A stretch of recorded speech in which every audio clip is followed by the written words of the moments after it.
आज हम लोग चर्चा करने जा रहे हैं अंधा युग, धर्मवीर भारती द्वारा रचित एक गीति नाट्य, जिसका आज हम लोग तीसरा अंक चर्चा करने जा रहे हैं। तीसरा अंक यानी कि इंग्लिश में थर्ड एक्ट, एक्ट 3, अश्वत्थामा का अर्ध सत्य। ये कहानी अनकही कहानी है महाभारत की, मतलब महाभारत की जो कहानी हम लोग टीवी पे देखे हैं, जो हम लोग पढ़े होंगे कहीं, उसमें इन चीजों की चर्चा आपको नहीं मिली। उस विवरण में आपको इस तरह की चर्चा नहीं मिलेगी। बहुत सारी बातें हैं जो हिस्टोरियन लिखते हैं और बहुत सारी बातें होती हैं जो नहीं लिखी जाती हैं। तो धर्मवीर भारती की ये जो गीति नाट्य है, ये उन चीजों का विषय है जो चीजें इतिहास के पन्नों में दर्ज नहीं है। अश्वत्थामा का अर्ध सत्य, जो कि महाभारत के 18वें दिन से संबंधित है, जिस दिन लड़ाई खत्म हो गई है, कौरवों की हार हुई है, पांडवों की जीत हुई है। पूरे घटनाक्रम का विवरण संजय दिया करते थे महाराज को, धृतराष्ट्र को और कौरव नगरी के लोगों को। अब सबसे पहले शुरुआत होता है कथा गायन। संजय का रथ जब नगर द्वार पहुंचा तब रात ढल रही थी। ये उस दिन की बात है जिस दिन लड़ाई खत्म हो चुकी है।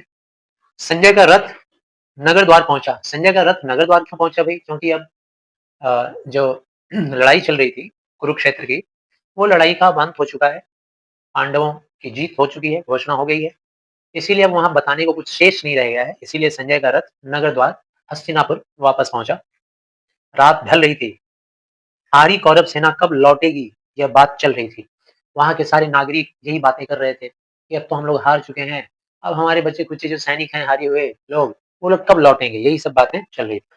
संजय से सुनते सुनते युद्ध कथा हो गई सुबह। संजय आए कौरव नगरी हस्तिनापुर में और आकर पूरे घटनाक्रम को सुनाना शुरू किए, शुरू से अंत तक। जो वहां पर नगरी के लोग बैठे हुए थे, नगर के लोग, उन लोगों को बताना शुरू किए। बताते बताते सुबह हो गया। आकर यह गहन व्यथा गांधारी पत्थर थी। गांधारी भी सुन रही थी ये सारी बातें। जो कौन सुना रहा था? संजय। पूरे कौरव नगरी को और गांधारी को भी। गांधारी सुनकर, अपने बेटों की मृत्यु को सुनकर एकदम पत्थर सी हो गई। उसके सारे बच्चे उसने मारे गए, सारे वीर योद्धा, धुरंधर योद्धा। उस श्रीहत मुख पर जीवित मानव सा कोई चिन्ह न था। श्रीहत मुख, श्रीहत का मतलब जो शोभा वाला ना हो, जो सुंदर ना हो, तो बोलते हैं श्रीहत। तो गांधारी का चेहरा कैसा रहेगा? श्रीहत, सारे बच्चे मारे गए। तो उस चेहरे पर गहन व्यथा थी, बहुत ही गहरी दुख और पीड़ा। गांधारी जीवित मानव सा, गांधारी के मुख पर जिंदा इंसान जैसा कोई चिन्ह ही नहीं था कि ये जिंदा है। एकदम पत्थर हो गई थी सुनते सुनते अपने बच्चों के बारे में। दोपहर होते होते हिल उठा नगर, खंडित रथ टूटे। दोपहर होते होते पूरा नगर हिल गया, क्योंकि चारों तरफ आग सा फैल गया। संजय के द्वारा बताया हुआ वो विवरण सब एक दूसरे को बताना शुरू किए। हिल उठा नगर, खंडित रथ टूटे, छकड़ों पर लद कर थे लौट रहे ब्राह्मण। छकड़ों का मतलब क्या होता है? जो धीरे धीरे मूव करता है, जैसे बैलगाड़ी है। तो युद्ध मैदान से लाशें, घायल लोग, जो जिसको पहचान पा रहा है, वैसे वैसे लोग लौट रहे हैं और धीरे धीरे मूवमेंट हो रहा है बैलगाड़ियों का, लद लद कर लौट रहे हैं ब्राह्मण लोग, स्त्रियां, चिकित्सक, चिकित्सक यानी डॉक्टर, विधवाएं, बौने, बूढ़े, घायल, जर्जर, सब लोग की भीड़ जम गई है वहां। जो सेना रंग बिरंगी ध्वजा उड़ाते रौंदते हुए धरती को गगन कंपाते थी गई युद्ध को 18 दिन पहले, उसका यह रूप हो गया आते आते। तो पर्दा हटने के पहले ये सारी बातें आपको बता दी जा रही है, ताकि पर्दा जब हटे तो आप नाटक को एंजॉय कर पाओ।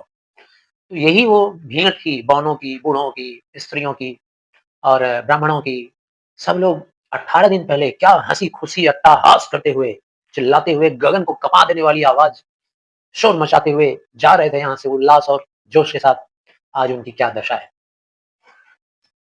पर्दा उठता है, अब पर्दा उठ रहा है, नाटक शुरू हो रहा है। तैयार हो जाइए दर्शक। जैसे ही पर्दा उठता है, दो प्रहरी खड़े हैं। प्रहरी मतलब गार्ड्स, दो खड़े हैं। विदुर का सहारा लेकर धृतराष्ट्र प्रवेश करते हैं और स्टेज पर धृतराष्ट्र अंधे हैं। वो अपने छोटे भाई विदुर का सहारा लेते हुए स्टेज पर आ रहे हैं। दो प्रहरी भी दिखाई दे रहे हैं। धृतराष्ट्र कहते हैं, देख नहीं सकता हूं, पर मैंने छू छू कर अंग भंग सैनिकों को देखने की कोशिश की। कहते हैं, आंखों से तो दिखता नहीं है, लेकिन जो सैनिक आए हैं ना लड़ाई के मैदान से, उनके बॉडी को छू छू कर मैंने ऐसे ऐसे महसूस किया है। कौन है भाई? ये कौन है? कंधा छुआ, हाथ छुआ, ऐसे महसूस किया। बाह के पास से हाथ जब कट जाता है, कह रहे हैं मैंने कोशिश किया देखने का कि बाँह के पास अगर किसी का हाथ काट दिया जाए तो कैसा फ़ील होता है, मैंने आज फ़ील किया है। ऐसे छुआ तो देखा यहाँ से हाथ ही नहीं है।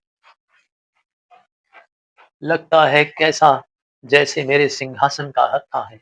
दुखी होकर कहते हैं। कह रहे हैं मैंने महसूस किया जैसे मेरे सिंहासन पर वो हैंड रेस्ट के लिए बना रहता है ना, हाथ रखने के लिए, वैसा-वैसा लोगों का शरीर दिख रहा है।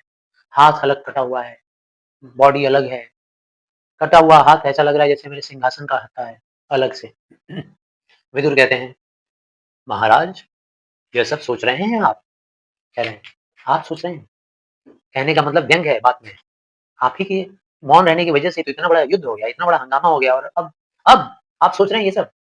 धृतराष्ट्र कहते हैं, कोई खास बात नहीं, सिर्फ मैं संजय के शब्दों से सुनता आया था, जिसे आज उसी युद्ध को हाथों से छू-छू कर अनुभव करने का अवसर पाया है। कहते हैं कोई खास बात नहीं है, अब तक तो मैं संजय से सुन रहा था, लेकिन अब अवसर मिला है, मैं छू-छू कर महसूस कर रहा हूँ, कैसे किसी का गर्दन में घाव लग गया है, किसी का हाथ कट गया है। इसी बीच में एक पंगु गूंगा सैनिक, पंगु मतलब अपाहिज और गूंगा यानी कि बोल नहीं पा रहा है, घसीटता हुआ आता हुआ दिखाई दे रहा है। पाँव घसीट-घसीट कर आ रहा है ऐसे लंगड़ाते हुए। विदुर के पाँव पकड़कर उन्हें अपनी ओर आकर्षित करता है। विदुर खड़े हैं, उनका पाँव पकड़ लेता है और अपनी ओर खींच रहा है। ठीक है ना? चिल्लू से संकेत कर पानी माँगता है। चिल्लू क्या होता है भई? तो ऐसे हम लोग अंजलि को अपने थोड़ा कप के जैसा बना लेते हैं, तो ये चिल्लू कहलाता है। बोलते हैं ना चिल्लू भर पानी में डूब जाओ, तो चिल्लू मतलब इतना सा पानी। तो चिल्लू का इशारा करते हुए इशारा कर रहा है कि थोड़ा पानी पिला दो, प्यास लगी हुई है। विदुर चौंक कर कहते हैं, क्या है? ओह! प्रहरी थोड़ा जल लाओ। उनको देखकर दया आ जाता है और गार्ड को बोलते हैं, अरे भैया थोड़ा जल्दी से पानी लाओ, देखो। धृतराष्ट्र कहते हैं, कौन है विदुर? विदुर कहता है, एक प्यासा सैनिक है महाराज। सैनिक गूंगी जिह्वा से जाने क्या-क्या कहता है। उसकी ज़बान बोलने लायक नहीं है, न जाने क्या-क्या ऐसे तो बोल रहा है कुछ। धृतराष्ट्र कहते हैं, क्या कह रहा है यह? विदुर कहते हैं, कहता है, जय हो धृतराष्ट्र की। व्यंग दे दिया उन्होंने, ताना कस दिया। किसी को समझ में नहीं आया क्या बड़बड़ा रहा था, लेकिन इन्होंने क्या कहा? कह रहा है, जय हो धृतराष्ट्र की। कितना बड़ा ताना है। क्या जय हो भई? पूरी आबादी खत्म हो गई कौरवों की और जय हो मतलब? जिह्वा कटी है महाराज, गूंगा है। धृतराष्ट्र कहते हैं, गूंगों के सिवा आज और कौन बोलेगा मेरी जय? हर बात में दुखी वाली बात। कह रहे हैं आखिर इस गूंगे के अलावा ही तो अब कोई जय बोलेगा, क्योंकि जिसके पास ज़बान है वो तो जय बोलने के लायक रहा नहीं, सारे तो मारे गए। प्रहरी लाकर जल देता है, गूंगा हाँफने लगता है।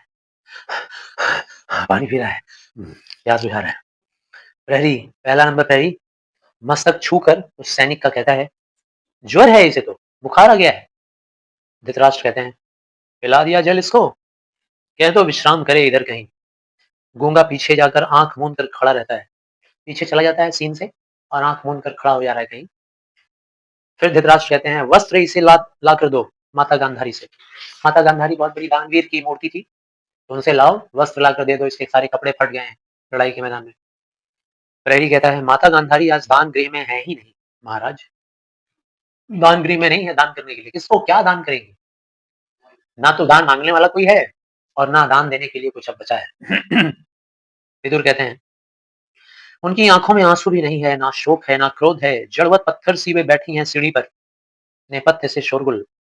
विदुर इस बात का सूचना देते हैं धृतराष्ट्र को, कहते हैं आज वो जड़वत होकर बैठी है, जड़ हो गई है, हिलडुल नहीं रही है। ना क्रोध आ रहा है उनको, ना दुख हो रहा है उनको, उनकी आंखों में कोई भावना ही नहीं है, आंसू भी नहीं है, सीढ़ी पर बैठी हुई है बस। नेपथ्य, नेपथ्य यानी बैकग्राउंड, बैकग्राउंड से शोरगुल सुनाई दे रहा है। धृतराष्ट्र कहते हैं, प्रहरी जाकर देखो कैसा है शोरवा। प्रहरी जाता है। विदुर कहते हैं, महाराज आप जाएं, जाकर आश्वासन दें माता गांधारी को। कहते हैं, महाराज आप जाइए और माता गांधारी को थोड़ा सा कंडोलेंस दीजिए, सांत्वना दीजिए, क्योंकि इतने सारे पुत्र सब चल बसे। विदुर कहते हैं, धृतराष्ट्र कहते हैं, जाता हूँ, संजय भी नहीं है वहां, पता नहीं भीम और दुर्योधन के अंतिम द्वंद्व युद्ध का क्या समाचार लाए आज।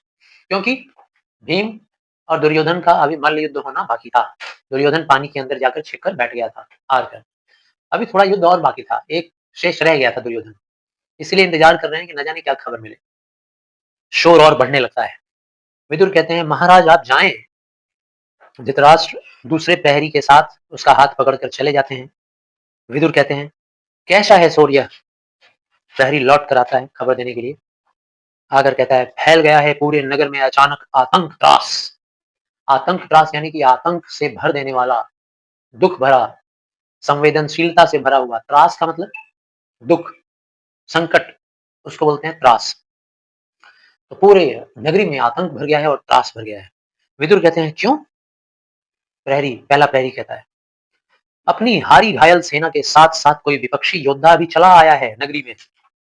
अस्त्रों से सज्जित है, दैत्याकार योद्धा वह। जनता कहती है वह नगरी को लूटेगा। दूसरा प्रहरी लौट आता है, मतलब पहला प्रहरी कह रहा है कि ना जाने महाराज, एक दैत्य के आकार का, दैत्य मतलब राक्षस के साइज का एक योद्धा, विपक्षी योद्धा मतलब विपक्ष का। विपक्ष कौन था? पांडव।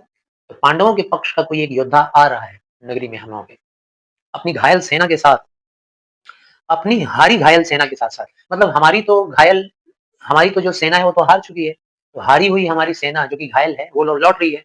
उसके साथ साथ विपक्ष का एक योद्धा भी नगर में आ रहा है और अस्त्रों से पूरा सज्जित है, पूरा लैश है हथियार से, दैत्य के आकार का है। जनता कह रही है वो नगरी को लूटने आ रहा है। विदुर कहते हैं, छी, यह सब मिथ्या है, मैं खुद जाकर उसको देखूंगा। रक्षा करो तुम राजपक्ष की। और विदुर चले जाते हैं, कहते हैं तुम रक्षा करो, यहाँ रुको, मैं जा रहा हूँ, मैं खुद देख रहा हूँ। क्या फालतू बातें कर रहे हो? ठीक है ना, बेकार की बातें कर रहे हो। दूसरा प्रहरी कंप्लीट। दूसरा प्रहरी आकर कहता है, क्या तुमने देखा था अपनी आंखों से उस योद्धा को?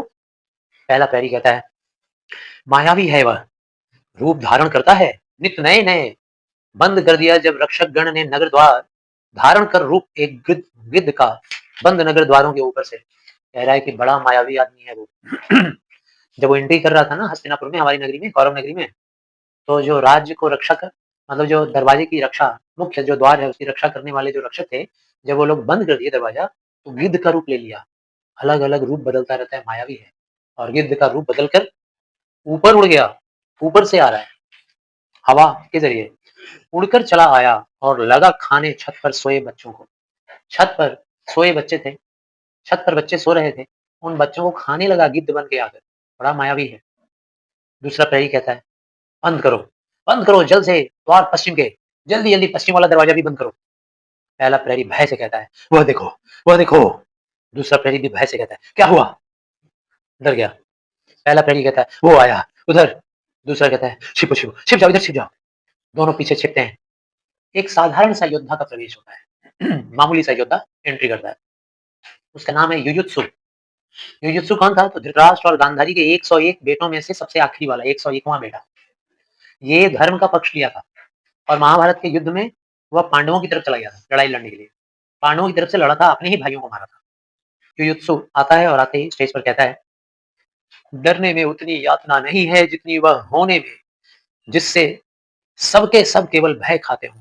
बोला, डरने में उतना तकलीफ नहीं होता है भाई, जितना कि वो चीज होने में, जिस चीज से लोग डर रहे हैं। डरना तो है, पीड़ादायक होता है, लेकिन उससे भी ज्यादा पीड़ादायक क्या होता है? वो चीज जिससे लोग डरते हैं। वैसा ही मैं हूं आज। आज मैं भी वैसे ही हो गया हूँ, लोग मुझसे डर रहे हैं। मैं अगर डरता तो पीड़ादायक होता, लेकिन लोग मुझसे डर रहे हैं, ये और पीड़ादायक है।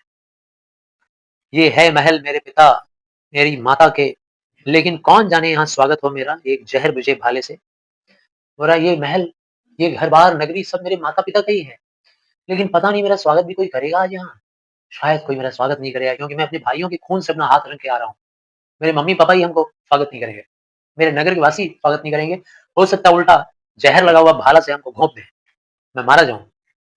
पहला प्रहरी कहता है, ये तो युयुत्सु है, धृतराष्ट्र का पुत्र।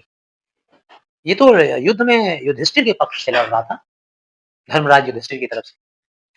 युयुत्सु कहता है, मेरा अपराध सिर्फ इतना है, सत्य पर रहा मैं दृढ़। द्रोण भीष्म सबके सब महारथी नहीं जा सके दुर्योधन के विरुद्ध, फिर भी मैंने कहा पक्ष मैं असत्य का नहीं लूंगा। मैं भी हूं कौरव, पर सत्य बड़ा है कौरव वंश से। कहता है, मेरा दोष सिर्फ इतना सही है कि मैंने सच का साथ दिया है, उस सच का साथ जिसका साथ भीष्म ने नहीं दिया, द्रोण ने नहीं दिया। कुल गुरु, जो राजगुरु द्रोण थे, जिसने सारे कौरवों पांडवों को शिक्षा दी, उनका भी हिम्मत नहीं था कि वो हस्तिनापुर के खिलाफ जाएं और पांडवों का पक्ष लें, धर्म का पक्ष लें, सत्य का पक्ष लें। भीष्म पितामह वो भी कटप्पा की तरह कसम खाए हुए थे कि हम जिस हाल में रहेंगे हस्तिनापुर की तरफ रहेंगे। उनका भी हिम्मत नहीं था कि वो धर्म का पक्ष लें, और वही गलती मैंने किया, मैंने धर्म का पक्ष लिया, जिसकी वजह से आज हमारा ये हाल है कि लोग मेरे ही नगरी में मुझसे डर के भाग रहे हैं। मैंने कह दिया था कि मैं तो धर्म का ही पक्ष लूंगा, असत्य का पक्ष नहीं लूंगा, चाहे कुछ भी हो। क्योंकि सत्य सबसे बड़ा है, कौरव के वंश से भी बड़ा है सत्य। सत्यमेव जयते कहते हैं ना, उसी की जय हमेशा होती है। दूसरा प्रहरी कहता है, निश्चय युयुत्सु है, लगता है लौटे हैं घायल सेना के साथ। युयुत्सु कहता है मतलब जो घायल सेना लौटी है वो कौरवों की लौटी है, और युयुत्सु योद्धा किसका है? पांडवों का। युयुत्सु कह रहे हैं मैं भी सह लेता यदि सब उच्च श्रृंखलता दुर्योधन की, आज मुझे इतनी घृणा तो न मिलती। बोल रहा है कि आज मैं भी, मेरे भैया का हाई एम्बिशन जो था, उनका उच्च श्रृंखलता अगर मैं भी सह लिया होता मेरे बाकी भाइयों की तरह। मेरा भैया गलत था, सारे भाइयों को पता था, हमको भी पता था, सारे भाई उसके फेवर में रहे, मैं अगेंस्ट में गया, विभीषण की तरह, रावण का भाई विभीषण। मैं भी अगर उसके पक्ष में रहा होता तो मेरे नगर के लोग मुझसे इतना घृणा नहीं करते। मैं तो धोखेबाज हो गया। अपने ही परिवार में माता खड़ी होती, आज बाहें फैलाए मेरी माँ खड़ी होती और हमको अपने सीने से लगा लेती। चाहे पराजित ही मेरा माथा होता, भले ही मैं हारा हुआ होता, गले से लगा लेती। विदुर आते हैं, ढूंढ रहा हूं कब से तुमको युयुत्सु वत्स, अच्छा किया तुम जो वापस चले आए। प्रहरी जाओ, जाकर माता गांधारी को सूचित करो, पुत्र शोक से पीड़ित माता तुम्हें पाकर शायद दुख भूल जाए। विदुर कहते हैं कि जाओ प्रहरी जाकर खबर करो, हो सकता है माता गांधारी अपने एक बच्चे को देखेगी तो उसका जो शोक है वो कम हो जाएगा, खुश हो जाएगी। एक तो मिला, एक तो वापस आया, 101 में से एक तो आया। युयुत्सु कहता है पता नहीं मेरा दुख भी देखेगी या नहीं। दुखी होकर कहता है मेरी माँ पता नहीं मेरा दुख भी देखेगी या हमारा तिरस्कार करेगी, हमसे घृणा करेगी। विदुर कहते हैं ऐसा मत कहो, कौरव पुत्रों की इस कलुषित कथा में तुम एक तो हो, केवल एक जिसका माथा गर्वोन्नत है। गर्वोन्नत, गर्व से उन्नत, यानी गर्व से ऊंचा। पूरे कौरवों की सेना में, भाइयों में तुम अकेले ही तो हो जिसके ऊपर गौरव किया जा सकता है कि जो कृष्ण के पक्ष में था, जो धर्म के पक्ष में था। युयुत्सु कटुता से हंसकर कहता है इसलिए देखकर मुझे आता बंद कर लिए पट नागरिकों ने। पट यानी दरवाजा। ओ गर्व, अच्छा। इसीलिए तो हमको देखकर लोग अपना दरवाजा बंद कर ले रहे हैं। सबने कहा, सब कह रहे थे ये लो आ गया मायावी, शिशु भक्षी। मुझे कह रहे थे लोग कि मैं बच्चों को भक्ष लेता हूँ, खा लेता हूँ। दैत्याकार, गिद्धवत, ये सब मेरा नाम है मेरी नगरी में। विदुर कहते हैं इस पर विषाद मत करो युयुत्सु। युयुत्सु बेटा इस बात पे चिंता मत करो। अज्ञानी, भय में डूबे हुए लोग, साधारण लोगों से यह तो मिलता ही है सदा। भयभीत लोगों के बीच में रहोगे, अज्ञानियों के बीच में रहोगे तो ऐसा ही बात सुनोगे ना। ये तो हमेशा सुनने में आता है। सदा उन्हें, हमेशा तुमको ऐसा बात सुनने को आएगा जो कि एक निश्चित परिपाटी से होकर पृथक अपना पथ अपने आप निर्धारित करते हैं। अच्छा तुम्ही को नहीं, सभी को सुनना पड़ता है। ऐसे मामूली लोगों से, जो लोग भयभीत लोग हैं, जो लोग अज्ञानी लोग हैं, क्या सुनना पड़ता है उस इंसान को? जो भी इंसान परिपाटी से अलग होता है। परिपाटी क्या मतलब? जैसे एक रास्ता बना बनाया है सदियों से, तुम अगर उसी रास्ते पे चल रहे हो तो वो परिपाटी कहलाता है। उससे पृथक होकर तुम एक नया रास्ता जब भी चुनोगे तो तुम्हारा हमेशा ही बुराई किया जाएगा। समाज तुमको छोड़ेगा नहीं, समाज तुम्हारी हमेशा बुराई करेगा। जो अपना रास्ता बदलता है वो समाज से हमेशा अवहेलना सुनता है। प्रहरी के साथ गांधारी का प्रवेश होता है। प्रहरी लेकर गांधारी को आता है स्टेज पर, ये खबर देने के लिए कि राजमाता आपका एक पुत्र युयुत्सु बच गया है, चलिए मिलिए, आया है। दूसरा प्रहरी कहता है माता गांधारी पधारी हैं। दूसरा प्रहरी आकर स्टेज पर कहता है माता गांधारी पधारी हैं। युयुत्सु जाकर चरण छूता है। गांधारी निश्चल खड़ी रहती है, निश्चल, एकदम उसके बॉडी में मूवमेंट नहीं है, चुपचाप खड़ी है। बेटे के आने पर कोई खुशी नहीं, जिंदा लौटने पर। विदुर कहता है माता ये है युयुत्सु, चरण छू रहे हैं, इनको आशीष दो माता, आप इनको आशीर्वाद दो। गांधारी थोड़ी देर चुप रहकर उपेक्षा से कहती है, उपेक्षा मतलब एक रॉन्ग एटीट्यूड में, तिरस्कार करते हुए पूछो विदुर इससे कुशल से है? विदुर पूछो, ताना मार रही है। कह रही पूछो इससे ठीक-ठाक है तो? युयुत्सु और विदुर चुप रहते हैं। गांधारी कहती है बेटा, ये तेरी भुजाएं पराक्रम भरी थकी तो नहीं है ना? तेरी इन भुजाओं में बड़ा जोश था ना? थक तो नहीं गई है तेरी ये हाथ, तेरे ये बाजू? अपने ही बंधुजनों का वध करते-करते, अपने भाइयों का वध कर रहा होगा तू? थक तो नहीं गया है बेटा? दोनों चुप हैं। पांडव के शिविरों के वैभव के बाद तुम्हें अपना नगर तो श्रीहत सा लगता होगा। पांडव लोगों का जो शिविर है, टेंट्स, तंबू, जीत के बाद उसमें वैभव आ गया होगा। खूब खुशहाली, संपन्नता, खुशी का रौनक। अब वो देखकर जब आए हो तुम यहाँ, तो तुमको तो अपना नगर श्रीहत लग रहा होगा, शोभाहीन, बिना सौंदर्य का दिख रहा होगा। दोनों फिर से चुप हैं। क्यों? क्योंकि विदुर भी नहीं चाहता था कि ये महाभारत का युद्ध हो, और अगर हुआ भी तो मन ही मन में वो किसके पक्ष में था? धर्म के पक्ष, युधिष्ठिर के पक्ष, श्री कृष्ण के पक्ष। लेकिन बाध्य था हस्तिनापुर का पक्ष लेने के लिए, अपने भाई धृतराष्ट्र का पक्ष लेने के लिए। इसीलिए वो खुलकर नहीं बोल पाया कभी। आज चुप है गांधारी की बातों को सुनकर। युयुत्सु भी चुप है। फिर कहती है, चुप क्यों हो? थका हुआ होगा यह। विदुर इसे फूलों की शैया दो, ले जाओ, फूलों का बिस्तर दो। शैया मतलब बेड। कोई पराजित दुर्योधन नहीं है। अरे कोई हारा हुआ दुर्योधन नहीं है, जीता हुआ है। सोए जो जाकर सरोवर के कीचड़ में। ये दुर्योधन थोड़ी ना है जो सरोवर, झील के कीचड़ में, पाक में जाके नीचे बैठेगा हार के। ताना मार रही है अपने बेटे को। फिर दोनों चुप हैं। चुप क्यों है विदुर यह?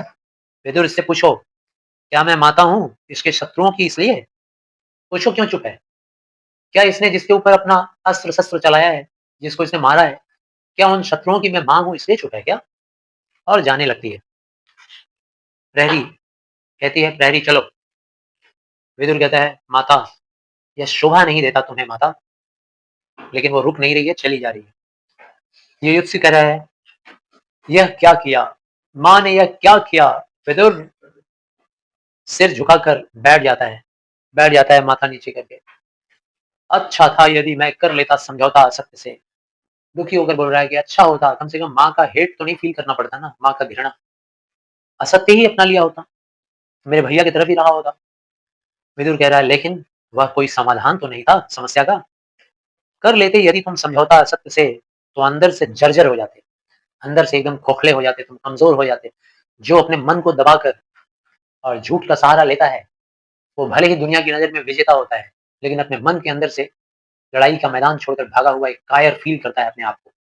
महसूस करता है कि मेरा कोई वजूद नहीं है, मैं खोखला इंसान हूँ।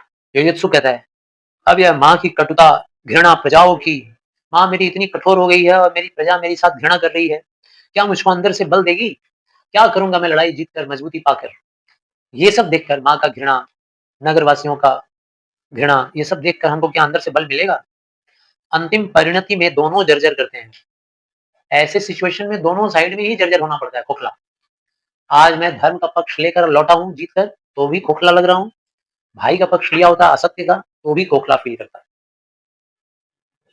पथ चाहे सत्य का हो अथवा असत्य का, मुझको क्या मिला विदुर? मुझको क्या मिला बताओ?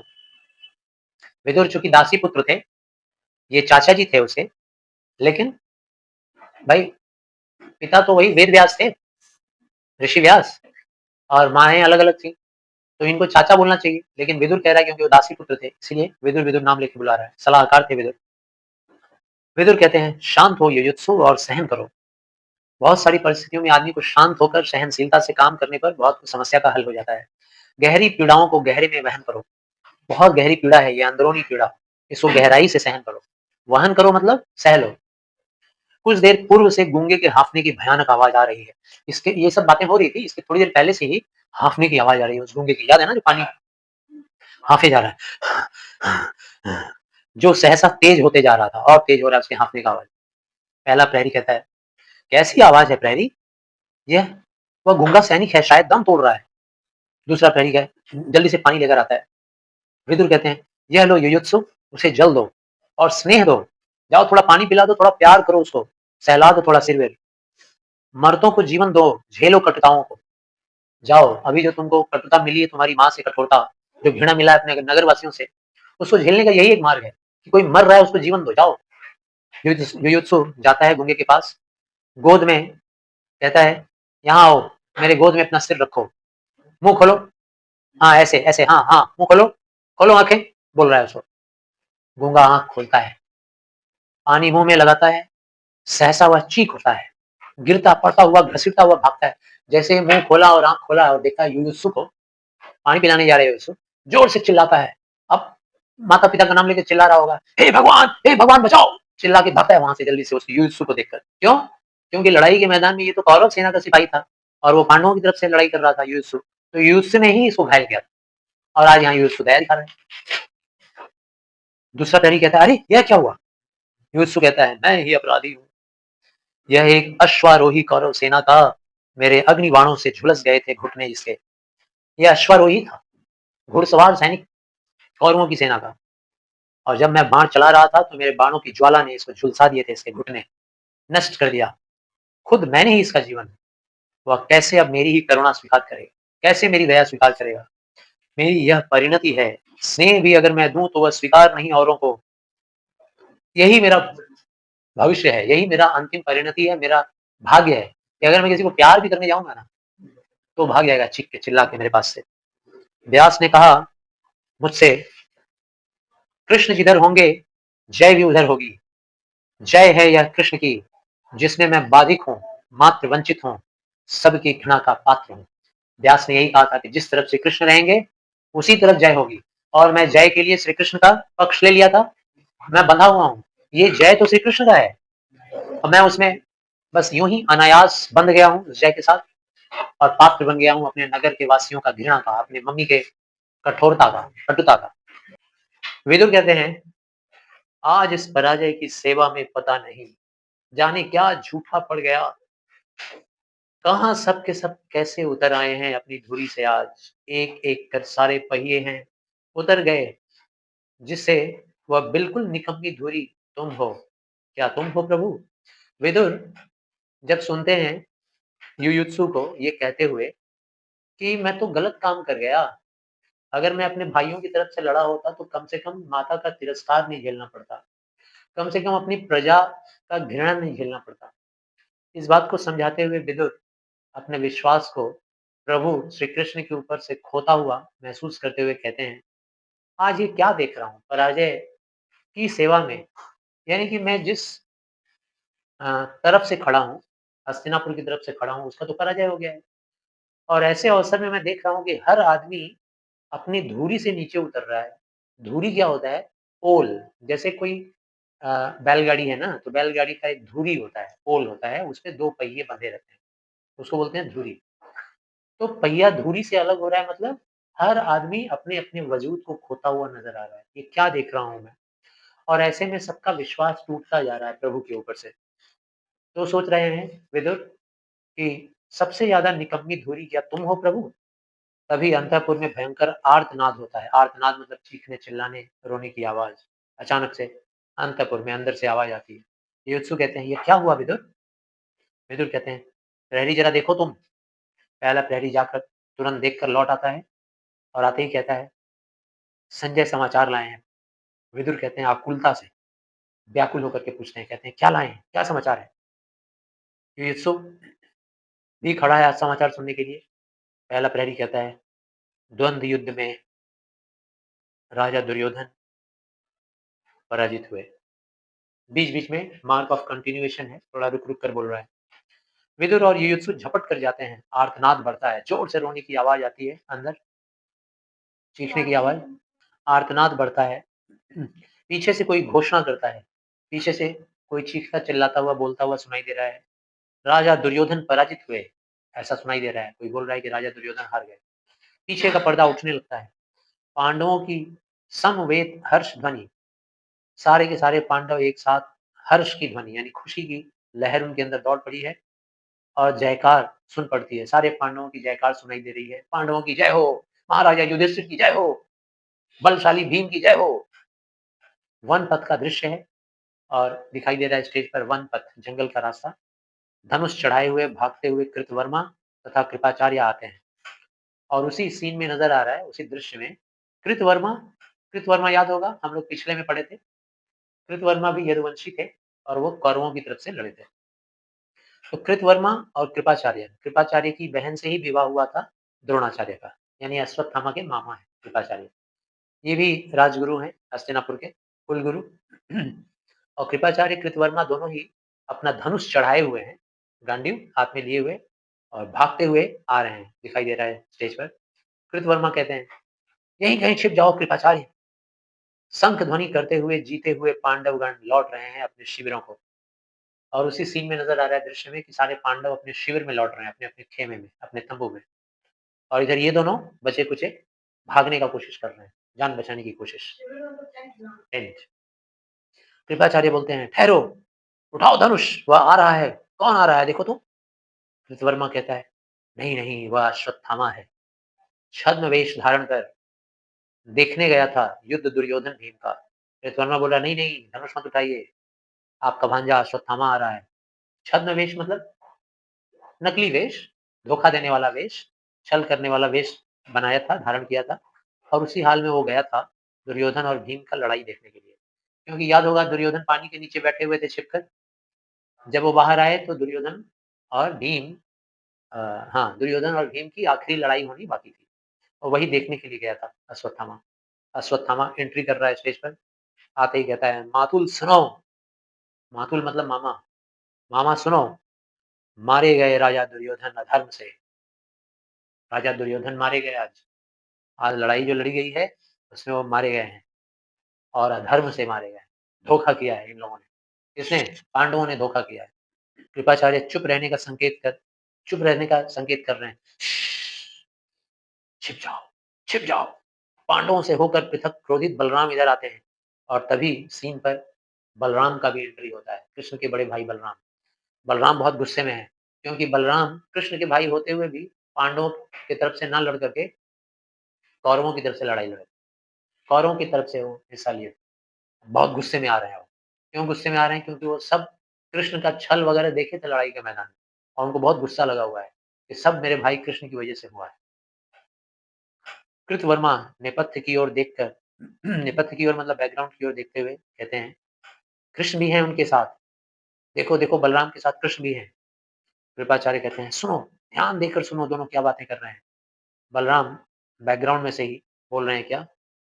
नहीं, नहीं, नहीं, नहीं, तुम कुछ भी कहो कृष्ण, निश्चय ही भीम ने किया है अन्याय। आज उसका अधर्म वार अनुचित था। यानी कि बलराम अपने छोटे भाई श्री कृष्ण को डांट रहे हैं, बोल रहे हैं, ना ना ना, हम कुछ सुनेंगे ही नहीं, तुम कुछ भी कह लो। आज भीम धोखा से मारा है दुर्योधन को। क्योंकि दुर्योधन और भीम दोनों ही शिष्य थे गदा में। किसके? बलराम के। बलराम के शिष्य थे। तो दोनों ही शिष्यों को, एक हार गया एक जीत गया। अब उनको धोखा नजर आया, इसीलिए डांट रहे हैं। कृपाचार्य कह रहे हैं, जाने क्या समझ रहे हैं कृष्ण। पता नहीं बलराम जी क्या समझा रहे हैं और कृष्ण कुछ समझ रहे हैं। बलराम बैकग्राउंड के से आवाज देते हुए, पांडव संबंधी हैं। श्री कृष्ण ने कहा होगा कि पांडव तो हम लोग के रिलेटिव्स हैं, संबंधी हैं।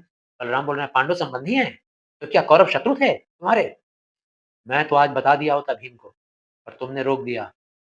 जानता हूं मैं तुमको, शैशव से रहे हो सदा मर्यादाहीन, कूट बुद्धि। अच्छी तरह से तुमको जानता हूं कृष्ण, तुम बचपन से ही शरारती हो, कूट बुद्धि वाले, कूटनीति करते हो, चालाकी, होशियारी, ये सब तुम्हारा स्वभाव है बचपन से, सब जानता हूं मैं। और महाभारत के युद्ध में भी तुमने 18 दिन के युद्ध में यही सब किया है, इसकी वजह से ही वो लोग हारे हैं। कृपाचार्य धनुष रखते हुए उधर मुड़ गए दोनों। बलराम नेपथ्य स्वर, अच्छा, कृपाचार्य धनुष रख देते हैं अपना, और कहते हैं, उधर मुड़ गए दोनों। दोनों ही उधर मुड़ गए। दोनों मतलब कौन? कृष्ण और बलराम। बलराम फिर बैकग्राउंड स्वर सुनाई देता है, दूर जाता हुआ, मतलब कहीं मुड़ के जा रहे हैं, इसीलिए आवाज दूर तक, दूर से सुनाई आता हुआ, मतलब दूर से आता हुआ सुनाई दे रहा है। बलराम कहते हैं, जाओ हस्तिनापुर, समझाओ गांधारी को। कुछ भी करो कृष्ण, लेकिन मैं कहता हूँ, सारी तुम्हारी कूट बुद्धि और प्रभुता के बावजूद शंख ध्वनि करते हुए अपने शिविरों को तो जाते हैं पांडवगण, वे भी निश्चय मारे जाएंगे अधर्म से। वार्निंग दे रहे हैं। बोल रहे हैं, जाओ जल्दी से जाकर अपने पाप का प्रायश्चित करो, गांधारी को जाकर समझाओ, क्योंकि उनके सारे पुत्र मारे गए, एक को छोड़कर, युयुत्सु को छोड़कर। और एक बात याद रखना, तुम्हारा ये जो प्रभुता है, तुम्हारी ये जो कूटनीति है, चालाकी है, कितना भी कर लो तुम कृष्ण, लेकिन पांडव भी मारे जाएँगे, अधर्म का रास्ता उन्होंने चुना है ना, उन्होंने अधर्म से मारा है, वो भी अधर्म से मारे जाएँगे। जाओ, अश्वत्थामा दोहराते हुए दोहराते हैं किसका आवाज़? बलराम का ही बात को दोहरा रहे हैं अश्वत्थामा। वे भी निश्चय मारे जाएँगे अधर्म से। अश्वत्थामा भी कह रहा है। कृपाचार्य कह रहे हैं, वत्स, किस चिंता में लीन हो? किसको कह रहे हैं? अश्वत्थामा को, अपने भांजे को। क्या चिंता में हो बेटा? अश्वत्थामा कह रहा है, वे भी निश्चय मारे जाएँगे अधर्म से, सोच लिया। मामा, मैंने बिल्कुल सोच लिया है, उनको मैं मारूँगा। मैं अश्वत्थामा उन नीचों को मारूँगा। कृतवर्मा व्यंग से कहता है। व्यंग किस लिए? भाई, सारा आर्मी हमारा मारा गया, लाखों-लाखों की सेनाएँ हमारी चली गई, सब मर गई। कितने सारे अश्वारोही, कितने सारे पैदल दौड़ कर लड़ाई करने वाले सैनिक, ठीक है? सारे मारे गए, कितने गज, कितने घोड़े, और अब अश्वत्थामा अकेला बोल रहा है कि मारूँगा। इसीलिए व्यंग से बोल रहा है, ताना कसते हुए। जैसे तुमने मारा था उस बूढ़े याचक को, याद है ना पिछले एक्ट में मारा था? अश्वत्थामा चिढ़ जाता है कृतवर्मा से, चिढ़कर कहता है, हाँ, बिल्कुल वैसे ही मारूँगा। जब तक निर्मूल नहीं कर दूँगा मैं पांडव वंश को। पांडव वंश को मतलब पांडवों का खानदान मिटा दूँगा, नामो-निशान मिटा दूँगा, तब तक मैं बदले की ज्वाला में भड़कता रहूँगा। कृतवर्मा कहते हैं, लेकिन अश्वत्थामा, पांडव पुत्र बूढ़े नहीं हैं, निहत्थे भी नहीं हैं वे लोग, और अकेले भी नहीं हैं। खत्म हो चुका है यह लज्जाजनक युद्ध। लज्जाजनक क्यों बोल रहा है? कुछ पांडव मिलकर श्री कृष्ण के साथ हमारे लाखों-लाखों की सेना को ध्वस्त कर दिए। लज्जाजनक युद्ध। अपनी अधर्म युक्त उज्ज्वल वीरता कहीं और आजमाओ। ये जो तुम्हारा अधर्म से भरा हुआ है ना, कि बूढ़े कमज़ोर को मार देते हो, तो ये मत सोचो कि वो लोग भी बूढ़ा है, कमज़ोर है, उसको भी तुम मार दोगे। कहीं और जाकर आजमाओ। हे पराक्रम सिंधु, सिंधु का मतलब होता है सागर, समुंदर। पराक्रम के सागर, मतलब युद्ध लड़ने के लायक तुम बहुत बड़े योद्धा हो, सागर हो। कहीं और जाकर आजमाओ अपनी बुद्धि, अपना ताकत। अश्वत्थामा कहता है, प्रस्तुत हूँ इसके लिए भी मैं कृतवर्मा, व्यंग मत बोलो तुम। उठाओ शस्त्र, पहले तुम्हारा करूँगा वध। तुम तो पांडवों के हितैषी हो। अश्वत्थामा कह रहा है कि तुम भी तो पांडवों के हितैषी हो। सबसे पहले तुम ही को मारेंगे बेटा, रुको। सबसे पहले तुम्हारा ही वध करूँ। हितैषी मतलब हित सोचने वाला, हित हित अच्छा सोचने वाला। कृपाचार्य डाँटते हैं, एक अपना भांजा है और एक हमारे साथ लड़ने वाला योद्धा है।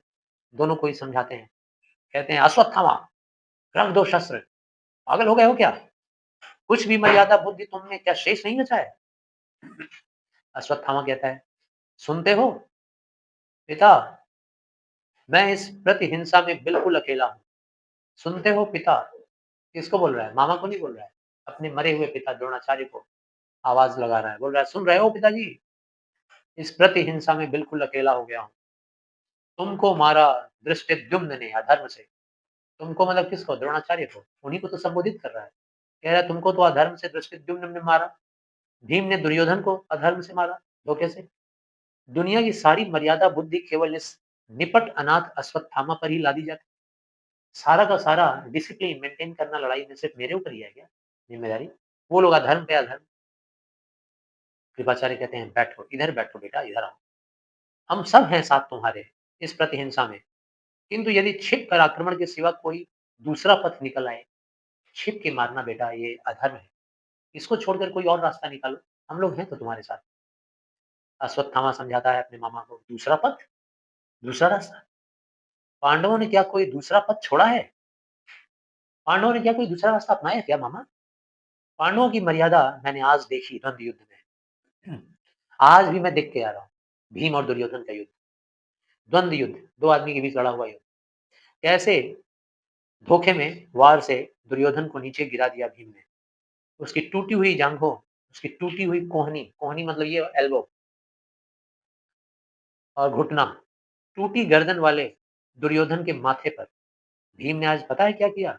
टूटा-फूटा दुर्योधन उसके माथे पर अपना पाँव रखकर अपने पूरे शरीर का बोझ डाल दिया भीम ने। बाहें फैलाकर पशुवत घोर नाद कर रहा था और बाहें फैलाकर जोर से पशु की तरह चिल्ला रहा था। चिल्ला रहा था, पैर चढ़ाकर उसके सिर पर। कैसे दुर्योधन की दोनों कनपट्टियों पर 2-2 नसें सहसा फूली और फूट गई। उसकी कनपट्टियाँ फूल गई थी, नसें दुर्योधन की, और ऐसा लग रहा था फूल कर फट गई। कैसे होंठ खींच आए, टूटी हुई जाँघों में एक बार हरकत हुई, उसके टूटे हुए जाँघ थोड़े से हिले। आँखें खोल, दुर्योधन ने आखिरी बार अपनी प्रजा को देखा। पड़े-पड़े ज़मीन पर आँख खोलकर अपनी प्रजा को देखा। सब टूटा-फूटा, कटा हुआ, लाश ही लाश। कृपाचार्य कहते हैं, "बस करो अश्वत्थामा, बस। शायद तुम्हारा ही पथ एकमात्र संभव पथ है। बस करो बेटा बस। तुम्हारा ही रास्ता मुझे लग रहा है अच्छा।" अश्वत्थामा कहता है, "मामा, फिर तुमको शपथ है, मत देर करो। कसम दे रहा हूँ तुमको, अब देर मत करो। शायद अभी जीवित है दुर्योधन। अभी भी सांसें उसकी शायद चल रही हैं। उनके सम्मुख मुझको घोषित करा दो तुम सेनापति। मैं पथ ढूँढूँगा प्रतिशोध का। अभी भी वक़्त है। ले चलो।" वही है ना, जनरल, चीफ जनरल दुर्योधन है। उनके सामने मुझे ले चलो और उनके सामने हमको सेनापति करार करवाओ। हमको सेनापति अपॉइंट करवाओ। अब इसके बाद सेना का भार मैं सँभालूँगा। जो भी हम लोग 2-4 बचे हैं, इसी से धोखे से मारेंगे, लेकिन मारेंगे ज़रूर, प्रतिशोध लेंगे। कृपाचार्य कहते हैं, "चलो, कृतवर्मा तुम भी चलो।" कृतवर्मा कहता है, "नहीं, मुझे रहने दो, जाओ तुम।" कृपाचार्य और अश्वत्थामा जाते हैं। कृतवर्मा, चले गए दोनों?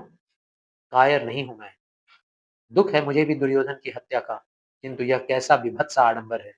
कृतवर्मा उस नीति को फ़ॉलो नहीं करना चाहता है, जो नीति को अश्वत्थामा फ़ॉलो करने जा रहा है। बोल रहा है, मैं कायर नहीं हूँ, मैं छिप के वार नहीं करूँगा, धोखे में, अधर्म में। दुःख है हमको कि दुर्योधन मारे गए। जाने दो इन लोगों को। कैसा बीभत्स आडंबर है, कितना दिखावा है। हड्डी-हड्डी जिसकी टूट गई है, वह हारा हुआ दुर्योधन अब नियुक्त करेगा इस पागल को सेनापति, जिसकी सेना में है शेष बचे केवल 2, बूढ़े कृपाचार्य और कायर कृतवर्मा। कृतवर्मा खुद के बारे में यही बोल रहा है कि मैं कायर, मैं तो उसके साथ लड़ने जा नहीं रहा हूँ, तो मैं कायर ही हूँ। और एक बचा है कृपाचार्य, उसका मामा, और एक ये पागल। कैसा आडंबर दिखावा है बताओ। लड़ाई के मैदान में पड़ा हुआ है, मरने वाला है, और वो नियुक्त करेगा, अपॉइंट करेगा, अश्वत्थामा को सेनापति बनाएगा, और ये क्या कर लेगा, पागल कहीं का। यह है अक्षौहिणी कौरव सेना की परिणति। और क्या इसने देखा नहीं, कौरव सेना की अक्षौहिणी सेना का क्या परिणाम हुआ।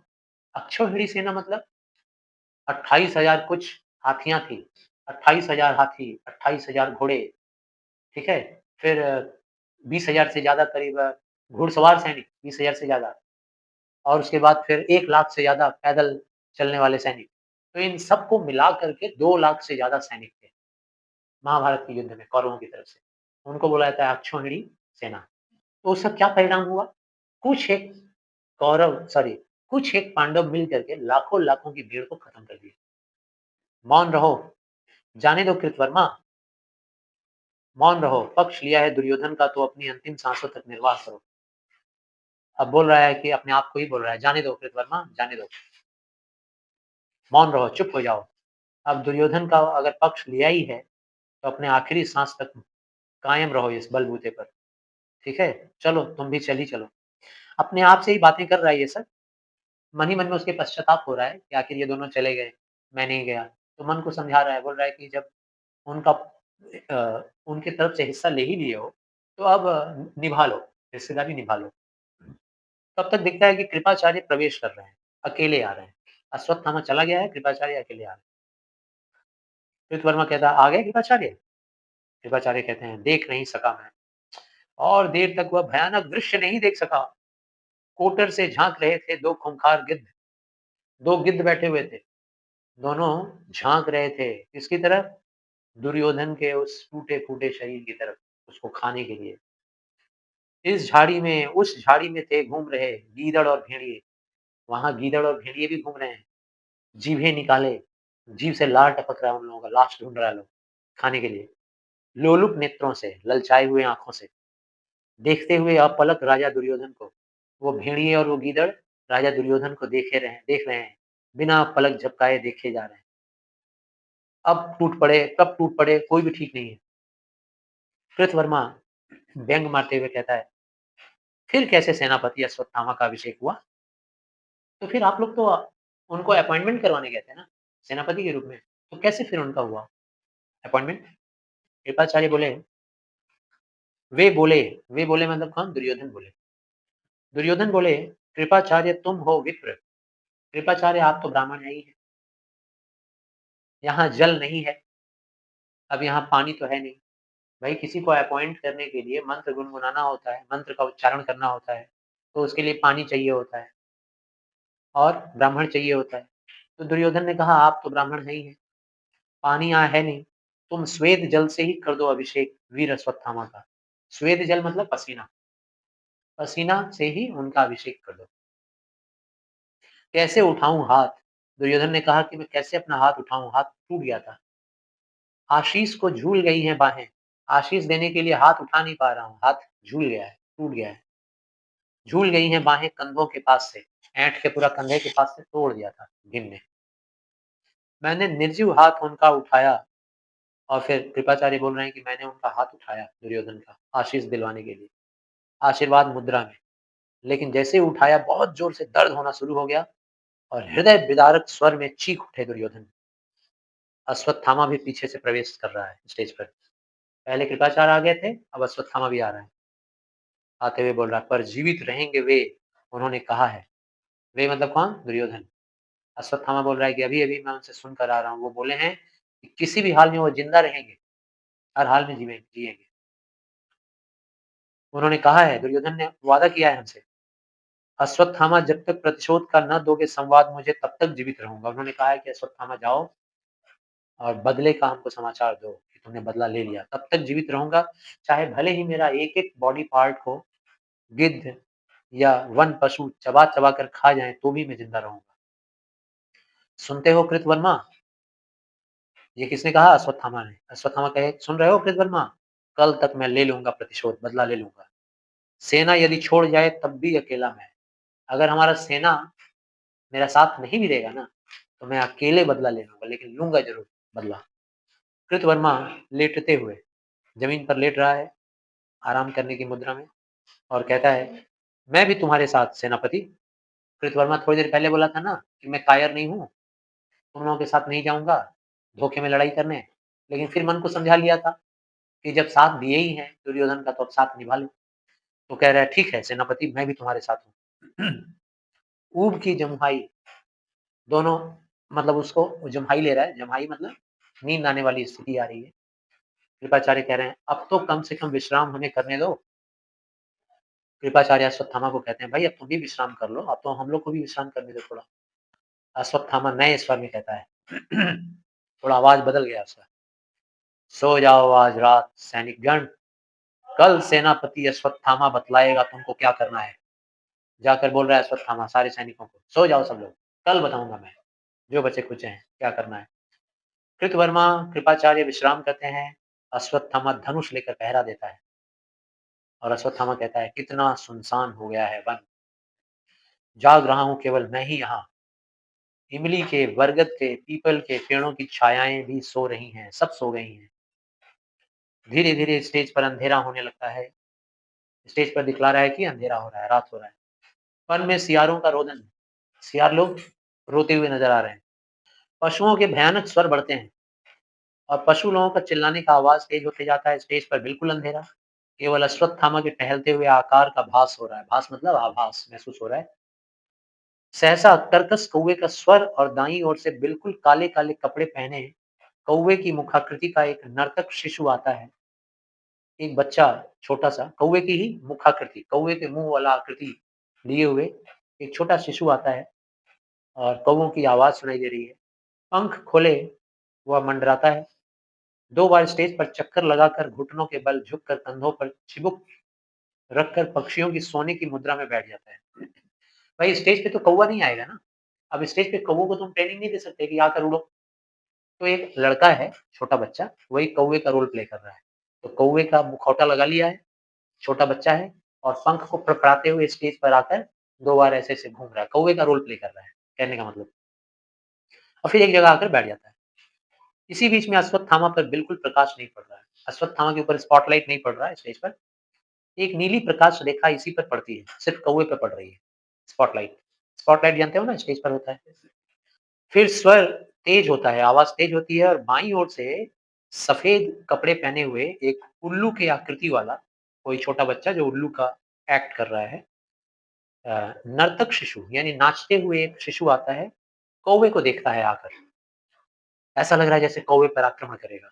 सावधान होता है, फिर उल्लसित होकर पंजे तेज करता है, अपने पंजों को तेज करता है, खूब खुशी होकर के। और पंख फड़फड़ाता है, अपने पंखों को फड़फड़ फड़फड़ करता है। फिर नई मुद्रा में आक्रमण करने वाले अंदाज में अभिनय कर रहा है, एक्टिंग। तभी एक प्रकाश स्पॉटलाइट अश्वत्थामा के ऊपर भी पड़ता है, जो स्तब्ध कौतूहल से इस घटना को देख रहा है अश्वत्थामा। कौवा एक बार अलसाई करवट लेता है और उल्लू को देखकर भी बिना ध्यान दिए सो जाता है। कौवा करवट लेकर के उल्लू को देख के भी अलसाया हुआ है, सो जाता है। उल्लू पहले सहम जाता है, उसको देखकर थोड़ा-सा डरता है। उसे सोया देखकर दो एक बार सावधानी से आज़माता है। कौवे को सोया देख कर के उल्लू जा रहा है, थोड़ा-सा चोंच मार रहा है, हल्का-हल्का आज़मा रहा है कि कहीं कौवा सोने का नाटक तो नहीं कर रहा है। फिर सहसा उस पर टूट पड़ता है। फिर भयानक रव, कोलाहल, चित्कार, फिर खून-वून और चिल्ला-चिल्ली, चित्कार, धम-धम, धम-धम स्टेज पर सुनाई दे रहा है। दोनों गुंथे रहते हैं, दोनों एक-दूसरे से लड़ रहे हैं, गुथे हुए हैं। बिल्कुल अंधकार हो जाता है, फिर प्रकाश, कौवे के कुछ टूटे-फूटे पंख और उल्लू के पंजे रक्त में लथपथ, ठीक है ना? रव का मतलब यहाँ पीछे हम लोग पढ़ते रव, रव मतलब शोर, शोरगुल, है ना? और उसके बाद फिर क्या दिखाई दे रहा है कि उल्लू के हाथ में कौवे का पंख-वंख नज़र आ रहा है और पूरा खून से लथपथ हाथ है उसका, पंजा। उल्लू उन पंखों को उठा-उठा कर एक नृत्य करता है, उठा कर के स्टेज पर नाचना शुरू कर देता है उल्लू। बधोल्लास का तांडव, बधोल्लास मतलब वध करने का उल्लास, खुशी। मर्डर कर दिए हैं उसका खुशी। उस खुशी में खूब तांडव मचा रहा है। एक रोशनी प्रकाश की फिर से पड़ती है अश्वत्थामा पर। सहसा उसकी मुखाकृति बदल जाती है। अश्वत्थामा के चेहरे का भी आकृति बदल जाता है। जोर से अट्टहास कर पड़ता है। हँसता है। वो लोग घबरा कर रुक जाता है। देखता है, अरे! अश्वत्थामा अट्टहास करता हुआ उसकी ओर बढ़ रहा है, उल्लू की तरफ। उल्लू कटे पंख उसकी ओर फेंक कर भागता है। उल्लू जल्दी से वो कौवे का पंख-वंख जो था अश्वत्थामा की तरफ फेंक के और फिर वहाँ से भागना शुरू कर देता है। अश्वत्थामा कटा पंख हाथ में लेकर उल्लास से चीखता है। खूब जोर से हँसी के मारे, उल्लास खुशी से चीख रहा है। चीख रहा है खूब खुशी से। अश्वत्थामा बोल रहा है, मिल गया! मिल गया! चीख रहा है। मामा मुझे मिल गया! प्रकाश फिर से उसके ऊपर। वह खून से सना हुआ, कटा हुआ पंख हाथ में लेकर उछल रहा है। दोनों योद्धा चौंक कर उठते हैं। दोनों योद्धा मतलब कौन? कृतवर्मा और कृपाचार्य। कृतवर्मा घबरा कर तलवार खींच लेता है। उसको लग रहा है जैसे कोई खतरा आ गया है। तलवार निकालता है। कृपाचार्य कहते हैं, क्या मिल गया वत्स? क्या हो गया? अश्वत्थामा कहता है, मामा सत्य मिल गया। बर्बर अश्वत्थामा को मिल गया सत्य, सच्चाई मिल गई। इस क्रूर अश्वत्थामा को। कृतवर्मा कहते हैं, ये घायल कटा पंख, यही सत्य है।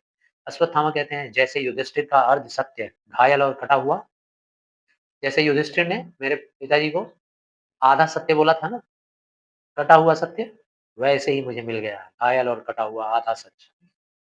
कृपाचार्य कहते हैं, कहाँ जा रहे हो तुम? अश्वत्थामा कहते हैं, पांडव शिविर की ओर।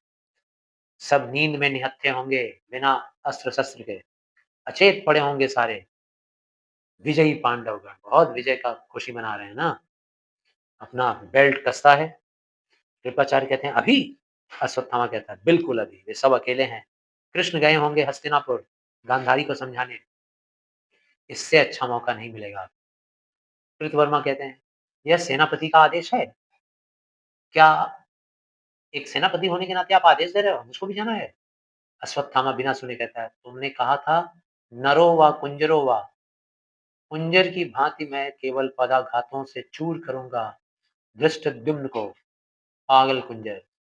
अश्वत्थामा उसकी बात को नहीं सुनता है, पूरा नशे में चूर है, बदले के नशा में, और आगे बढ़े जा रहा है और उसके दिमाग में सिर्फ घूम रहा है कौन? धृष्टद्युम्न। वही घूम रहा है। बोल रहा है, धृष्टद्युम्न तुमने यही कहा था ना अश्वत्थामा, बोलकर मेरे पिताजी को उनका माइंड डाइवर्ट कर दिया था। नर या कुंजर ये नहीं बताया था। मैं केवल पदाघातों से चूर करूंगा, लेकिन मैं अपने पैरों के आघात से, पदाघात मतलब पैरों के आघात से चूर कर दूंगा तुमको। तुमको मतलब किसको? धृष्टद्युम्न को। पागल कुंजर से कुचली कमल कली की भांति, जैसे कोई पागल हाथी कुचल देती है ना कमल की कली को, वैसे ही छोड़ूंगा नहीं। उत्तरा को भी, और उत्तरा को भी नहीं छोड़ेंगे। उत्तरा, अभिमन्यु की पत्नी। अभिमन्यु तो मारा गया चक्रव्यूह में। अभिमन्यु की पत्नी को भी नहीं छोड़ूंगा। उसके गर्भ में अभिमन्यु का पुत्र, पांडव का कुल अकेला आने वाला भविष्य पल रहा है ना पेट में, उत्तरा को भी मारेंगे, सबको खत्म कर देंगे। कृपाचार्य कहते हैं नहीं, नहीं, नहीं, नहीं, यह मैं नहीं होने दूँगा। अश्वत्थामा कहता है होकर रहेगा यह, साथ नहीं दोगे तो अकेले मैं जाऊँगा, जाऊँगा, जाऊँगा। कृतवर्मा पीछे-पीछे सिर झुकाए जाता है, क्योंकि सेनापति का आदेश है, जाना पड़ेगा। कृपाचार्य कहते हैं रुको, सोचो अश्वत्थामा एक बार सोच लो। अश्वत्थामा बिना सुने चला जाता है। कृपाचार्य पीछे-पीछे पुकारते हुए जाते हैं अश्वत्थामा, अश्वत्थामा, अश्वत्थामा। यह ध्वनि धीरे-धीरे दिगंत हो में खो जाती है। दिगंत मतलब दूर, दूरी में ऐसा लग रहा है कि दूर होते जा रहा है, खो जा रही है। 3 रथों की घड़घड़ाहट और घोड़ों की टापें शेष बचती हैं। 3 रथों मतलब अश्वत्थामा, अश्वत्थामा बोल तो रहा है लेकिन उसके पीछे-पीछे वो भी जाने के लिए बाध्य है, क्योंकि सेनापति हो चुका है वो। तो 3 रथ यानी तीनों रथों पर कृतवर्मा, अश्वत्थामा और कृपाचार्य तीनों घोड़ों की टापें सुनाई दे रही हैं और फिर पर्दा गिरता है। आर क्लास से पढ़ा बना।